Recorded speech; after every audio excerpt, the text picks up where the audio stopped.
வருஷம் ட்ரை பண்ணேடா, இன்னுமாடா உன்னால முடிக்க முடியல. உங்க அப்பா சொல்லலாம், நீ இந்த 4 வருஷம் வேலை பார்த்திருந்தா உருப்பிட்டிருப்பேன்னு. உங்களுக்கு மட்டும்தான் உங்களை பத்தி தெரியும் எந்த இடத்தை தொடக்கூடிய சக்தி எனக்கு இருக்கிறது என்று. சில வெற்றிக்கு சில காலங்கள் எடுத்துக்கொள்ளும், சில வெற்றிக்கு சில காலம் வேணும். இன்னைக்கு ஈரோடு மகேஷுடைய பேச்சு இன்னைக்கு இவ்வளவு தூரம் உட்கார்ந்து கேட்கிறாங்கன்னா, எனக்கு பின்னாடி 15 ஆண்டு கால உழைப்பு இருக்கு, 15 ஆண்டு கால அவமானம் இருக்கு, 15 ஆண்டு கால விமர்சனம் இருக்கு. அதையெல்லாம் தாண்டி மட்டும்தான் ஒரு மனுஷன் ஜெயிக்க முடியும். கோபுரத்தை பார்த்து வியக்கிற மனிதர்கள் யாரும் அஸ்திவாரத்தை பற்றி பேசுவது கிடையாது.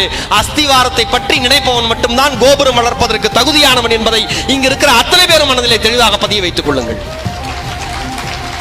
வெளில இருந்து பாக்குறவனுக்கு, ஓ சூப்பர் ஈரோடு மகேஷ், அப்பா பயங்கரம், நல்லா சம்பாதிக்கிறார், சூப்பரா இருக்காரு. 5 வருஷம் நாய்படாத பாடுபட்டு வந்திருக்கோயா. யாருக்கும் அந்த வெற்றி அவ்வளவு எளிமையாக தெரியாது. ஒரு விஷயம் நம்மால எல்லாம் வச்சிருக்கான், அவன் படிச்சு, அவன் ஜெயிச்சு, அவன் உழைச்சு, அவன் வாழ்க்கையில சக்சஸ் ஆயிட்டானா அதுக்கு பேர் உழைப்பு.